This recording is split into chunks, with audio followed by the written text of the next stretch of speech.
Hi, everyone. Welcome to the Digital Supply Chain Podcast. My name is Tom Raftery, and with me on the show today, I have my special guest, Luca. Luca, welcome to the podcast. Would you like to introduce yourself? Thank you for having me. And of course, my name is Luca Gelsomino. I am Italian, in case you were wondering, but I live in the Netherlands since several years, and I work as an assistant professor at the University of Groningen, very much in the north of the country, if you are familiar with Dutch geography. And I do research on the integration of supply chain and finance. And as part of my tasks, I'm also the academic director of the supply chain finance community, a global not-for-profit foundation based also in the Netherlands that connects together universities in Southeast Asia, Europe, and the United States that have interest in the topic of supply chain and finance, and especially have interest in connecting with the rest of the industry, whether they are corporates, providers, or whatever, to exchange research, exchange interesting cases, and develop events and other forms of dissemination.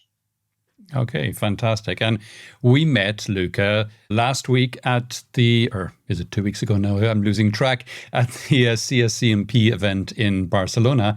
And you gave a fascinating talk. And it that's the reason I invited you to come on the podcast. It struck me that it's not always obvious, the intersection of finance and supply chain. And I suspect I wouldn't be alone in thinking that. So could you maybe, for people who are listening, talk a little bit about why finance and supply chain are so interlinked, or in what ways they're interlinked? Yeah, absolutely. And you're absolutely right that it's not immediately obvious. And I think before 2020, it was even less obvious why would someone talk about supply chain and finance. And it was usually about, okay, you are an academic, so you like to talk about this weird stuff. But in practice, they're not intertwined, but they are actually intertwined. They are interconnected. And the events that happened from 2020 up to today are showing that more and more and more. They're like lowering the water in the famous image that goes on and on LinkedIn and social media, in which you lower the water level and all the rocks come up. And the need, the imperative of integrating finance and supply chain comes out. That is, I can give you a lot of examples of why that is important, why that is relevant. The easiest one is payment terms. Payment terms are a typical example of integration between finance and supply chain. If you increase payment terms to your suppliers, you have a direct benefit in terms of working capital because you pay later. But of course, your supplier will receive their money later, so they will have a direct cost in terms of working capital. And while this is finance, there is a supply chain implication in the relationship with that supplier, supply chain implication in the risk of that supplier. And we have seen with the COVID-19 pandemic, with supply chain disruption around chip manufacturing, with the uncertainty in supply chain management, that having good relationship with your key suppliers and making sure that your suppliers receive money in a timely fashion and that your most strategic supplier receives money as soon as possible, especially if they are not in a good situation from a financial perspective, is not a finance decision. It is a supply chain and finance decision because it has to do with the reliability of your supply chain, with the resilience of your supply chain. And these decisions multiply and come up very strongly in moment of crisis. And with them also come solution arrangements that are typical of this integrated supply chain and finance thinking. After the financial crisis of 2008 and 2012, came the supply chain finance market. This idea that large buyers, Unilever, Procter & Gamble, Coca-Cola, Walmart, and so on and so forth, you name one, they probably are in this list. They all came up with a program to facilitate payment to suppliers with the support and collaboration of their own financial institutions, in which basically they approve invoices very quickly to the financial institution, and the financial institution, based on that approved invoice from a large buyer, is able to provide an advance payment for that invoice to suppliers at a very, very limited cost. I'm not here to argue that these programs, which, by the way, go by the name supply chain finance programs, I'm not here to argue that these programs are necessarily perfect or that they are always used in a, let's say, collaborative and a relationship positive way, but they do serve the purpose of integrating financial and supply chain thinking, in the sense that they provide financial sense for the buyer and the supplier, but at the same time they serve a purpose in procurement and supply chain strategy of the same company. This type of arrangements, this idea of collaboratively working with your suppliers to improve the management of financial flows, that's what we are interested about.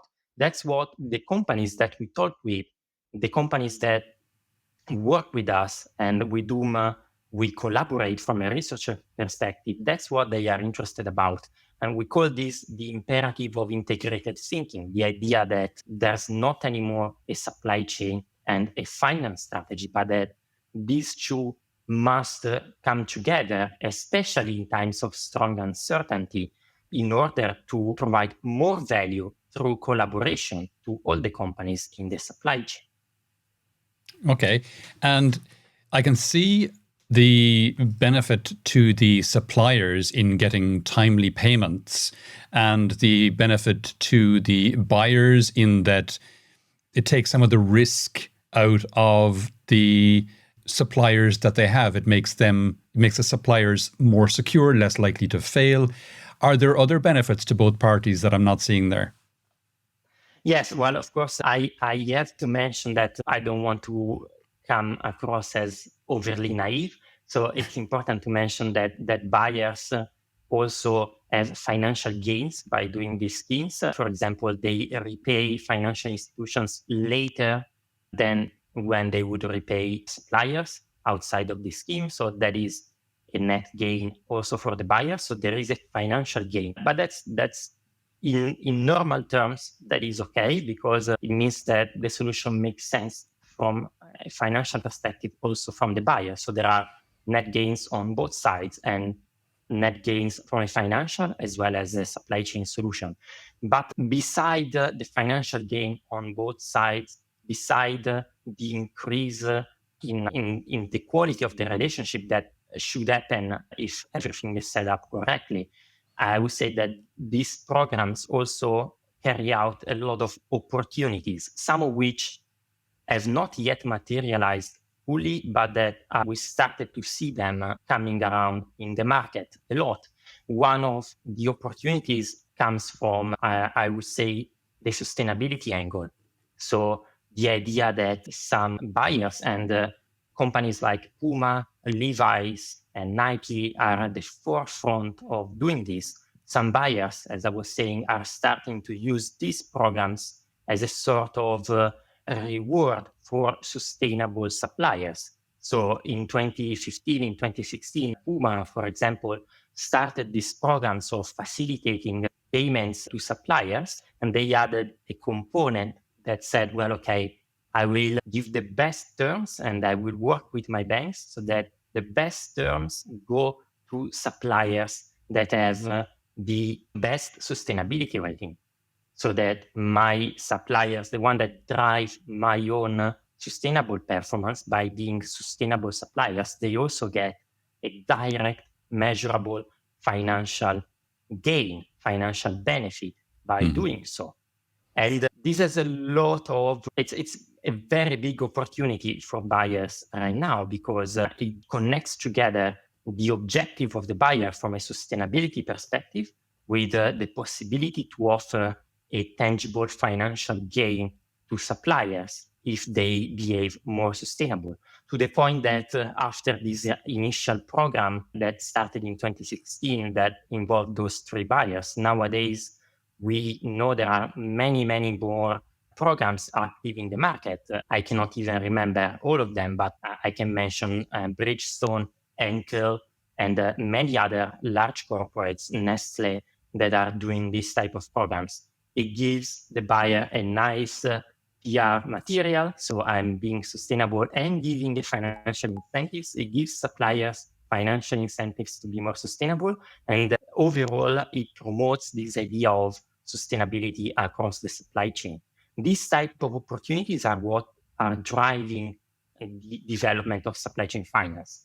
A second big opportunity is, as I was mentioning, related to the current situation. So uncertainty is now driving most supply chain management thinking. So what we have noticed in the past 2 to 3 years is that the number of programs in which this idea of financial incentives is disconnected from extending payment terms and getting a financial net gain as a buyer. And it's more and more connected with the idea of supply chain resilience. So creating a supply chain or transforming a supply chain in a way that ensures the ability to recover from disruptions. And the ability to recover from disruption also means having the opportunity for suppliers to access liquidity very quickly, because disruption at the end of the day comes down as a lack of cash. Yeah. So if my customer bankrupts, if a factory stops for whatever reason, if there is a ship locked in the Suez Canal, it comes down to a lack of cash to continue operation. So if you have the opportunity or the possibility, the ability to access liquidity very quickly, that's a key component of your supply chain resilience strategy. And in this sense, supply chain finance, whether it is this specific arrangement or the idea collaboratively managing financial flows, gives a very strong, I would say, a very strong arrow in the buyer's quiver in managing resilience across their entire supply chain. Okay. And is this just something for large companies like the ones you named, or is this starting to trickle down into smaller and mid-sized companies as well now? Yes, that's a very good point. And since the podcast is called Digital Supply Chain, I think it's time that we start talk about the digital part. So if you had asked me that question when I started to work on this, which is 10 years ago, more or less, I would have said very decisively, yeah, you need to be a €1 billion, $1 billion or larger to do this. But that's not the case anymore. And we have a lot of examples of much smaller companies that actually do this on one side or another. And there were two obstacles. On one, the first obstacle is on the buyer side. The buyer needs to be large enough to actually do this. That was the standard up to 5 to 10 years ago. Because if it's too small, there are not enough suppliers, not enough volumes, and so on and so forth. And the second obstacle was on the supplier side. So suppliers also need to be large to join these programs traditionally, because otherwise the value of the single invoice is too low and no one really wanted to do this. But the digital transformation that has happened in a supply chain and also in treasury and business and management more in general in the past 10 years meant that nowadays there are a lot of fintechs, of technological providers that provide the underlying structure for these solutions to operate, and that do so very efficiently and effectively to the point that they can target a lot smaller buyers and virtually any supplier that is connected to that buyer. This is a trend that started, I would say, around 5 years ago, and nowadays is becoming more and more the standard in the market. And it would take, I would say, 2 or 3 podcasts to understand why exactly that has happened. And probably it's not the most interesting part, or at least to me, that's not the most interesting part. But the reality that we are observing today is that any mid-sized company can start one of these programs. There are no major obstacles anymore.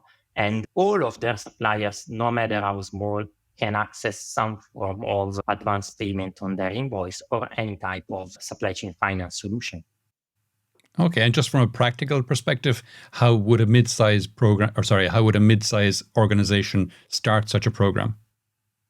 Yeah, well, of course, you will have, pragmatically speaking, well, you need to find a provider, I would say, and I'm not going to name any provider, I'm not going to any difficult conversation later on, but they are everywhere. You can just look them up. And I would say nowadays, technologically speaking, those solutions connect to any type of ERP and whatever. I do not see any discussion anymore on whether a specific solution, a specific platform or environment can connect to the ERP of the company. That's not a point of discussion anymore, basically. And that's both on the supplier and on the buyer side. I would say, at the very least, in Western Europe and the United States, if we move, and I would say also in Southeast Asia, if then we move to other geographical areas, there might still be a discussion on the technological maturity of companies and whether that creates an obstacle for this solution to be applied. But even in those areas, we have collected a lot of cases recently of providers that use text messages to communicate with suppliers and send suppliers the proposal for an advance payment on a specific invoice, or that use apps or that use blockchain technology even to connect to farmers in Africa or in Latin America and to secure some kind of financing for the products that they are producing by tokenizing that products and putting it into a blockchain and transferring that information to either financier or larger companies in other parts of the world.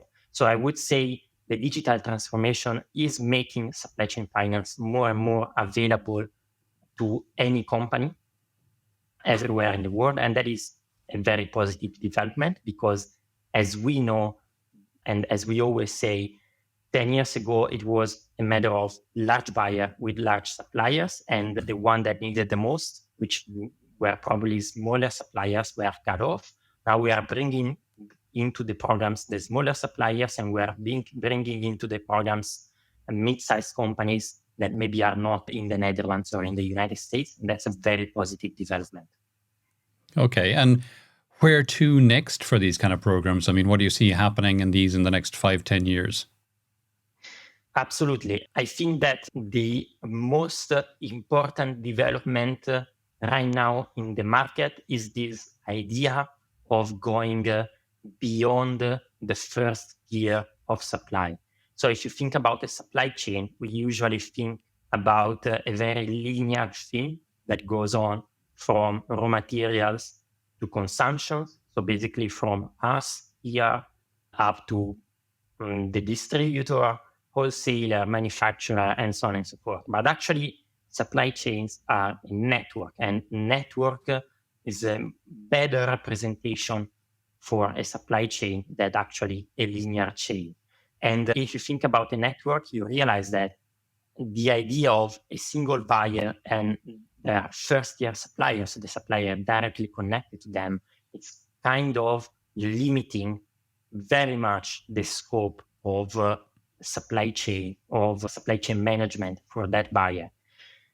You should really look at the network. This is the idea, for example, of the Nexus supplier, this concept, this theory developed by Tom Choi at Arizona State that states that in the network, embedded into the network, there are much more critical, much more strategic suppliers that the one that you can actually see and observe directly connected to you. So why am I mentioning this? I'm mentioning this because the challenge and the most interesting and insightful trend that I see happening in supply chain finance is this idea of going to those companies, of targeting suppliers with whom the buyer is not directly connected to. And to do that, there are different technical forms, that are different arrangements that you can put in place. But the idea is extend this concept, whether it is advance payment, whether it is financing for inventories, whether it is a guarantee, whatever you want, extend that beyond suppliers with whom you are directly connected. And this is a trend that actually comes from China, in the sense that in the Chinese business landscape, this concept of going beyond the first tier supply, which is called deep tier financing, so financing the deep tier of your supply chain, has been on the table for several years already. Already in 2018, I visited a couple of providers in China that were already providing this type of solution to large supply chains within mainland China. And of course, again, we should have a separate episode discuss why specifically in China that was happening and why are they at the forefront. It's a very complicated discussion, but they do have this solution going on. It does work quite well, at least in that environment. And for me, I am very intrigued to see whether they can somehow scale it up and move it out of their own environment of mainland China, and whether that can be applied also in Western Europe or in Latin America or in the United States or wherever you want. Because that really is an answer to the challenge of today's. And I am a bit confident in saying that it is an answer to the challenge of today, because when I started to talk about deep tier financing in my network, in the network of the supply chain finance community in 2018, 2019, I was really excited and maybe too excited about it. And I didn't get a very warm response. I got a bit of a cold response because people were saying, yeah, okay, but that's not what works here. That's not what we need, and so on and so forth. But nowadays, I actually get questions about deep tier financing more than having to push to talk about it. And that is because, again, with everything that has happened between 2020 and 2023, there is a bigger need for integrated thinking. And because companies have started to realize that their extended network is the source of their supply chain risk, that it's not that first tier supplier where supply chain risk starts and ends, but the first tier supplier is at best the canary in the mine, or in the mine. How do you say? The canary in the coal mine. The canary in the coal mine. So that first tier supplier is at best the canary in the coal mine, but it is not the beginning and the end of your supply chain risk. That is deep in your supply chain. And as we sometimes say, to summarize this, ask yourself what happens to your supply chain if a major event like a new war or invasion of Taiwan or something else like that happens again. How does that come back to your company? It's probably through something happening in the fourth, fifth, 10th, or third tier of your supply chain, and maybe not directly in the first tier of your supply chain. And as I said during the CSCMP speech, my conclusion was, okay, treasurers over the past 4 years have spent a lot of time learning how supply chain works. So they learned about the structure of the supply chain of their company, which maybe they didn't spend a lot of time thinking about it in the past. But nowadays, there is also a need for the supply chain manager, for the procurement manager, to become more knowledgeable about the financial implication of the decisions that are taken in supply chain and the financial implications of the conditions that are around the company and around the supply chain, and how those financial implications impact your supply chain, like inflation, like changing in the cost of capital, and so on and so forth. Because those changes, those implications, they affect your supply chain and affect your deep tier suppliers. They affect the deep tier of your supply chain. And if you want to be proactive and address that in a proactive fashion, you do need the integrated thinking, and you do need something like deep tier financing or something else to work. But deep tier financing requires supply chain and it requires finance. Fascinating. Luca, we're coming towards the end of the podcast now. Is there any question that I didn't ask that you wish I did, or any aspect of this we haven't touched on that you think it's important for people to be aware of? Yeah, of course. I would like to speak for 4 hours about all of these topics, but of course, that is not the case. What have we left out that might be relevant? We left out the transition and why transition is a critical topic. And again, I'm becoming a bit repetitive. That would also require a separate podcast. But I'm just going to say one thing, even though I'm not the biggest expert in just transition or in transition pathways or energy transition and so on and so forth. One thing is especially clear to me, and it is that transition, it's not going to be easy on the companies. It's not going to be easy on supply chains, and it's going to have a deeply impactful transformation on supply chain structure and supply chain relationship.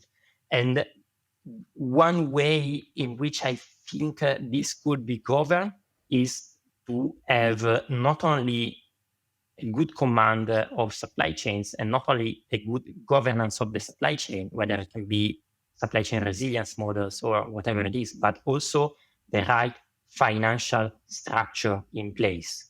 And I'm thinking about transition towards hydrogen. What are the financial structure and the financial arrangements to support suppliers in transitioning towards hydrogen in the logistic industry?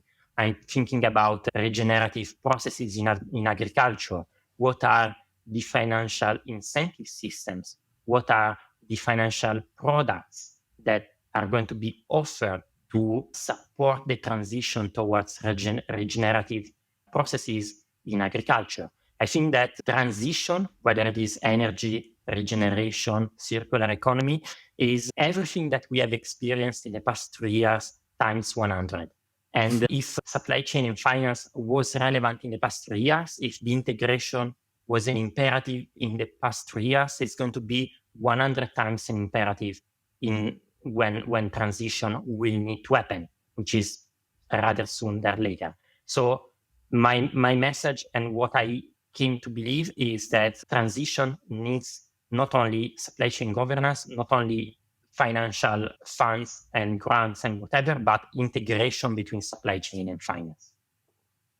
Fascinating.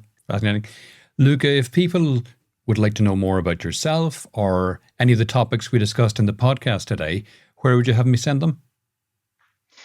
Well, the first stop is for sure our website, which is www.scfcommunity.org, where you can find all the information about who we are, what we do, our upcoming events, which are free. So if you're in the area, feel free to join.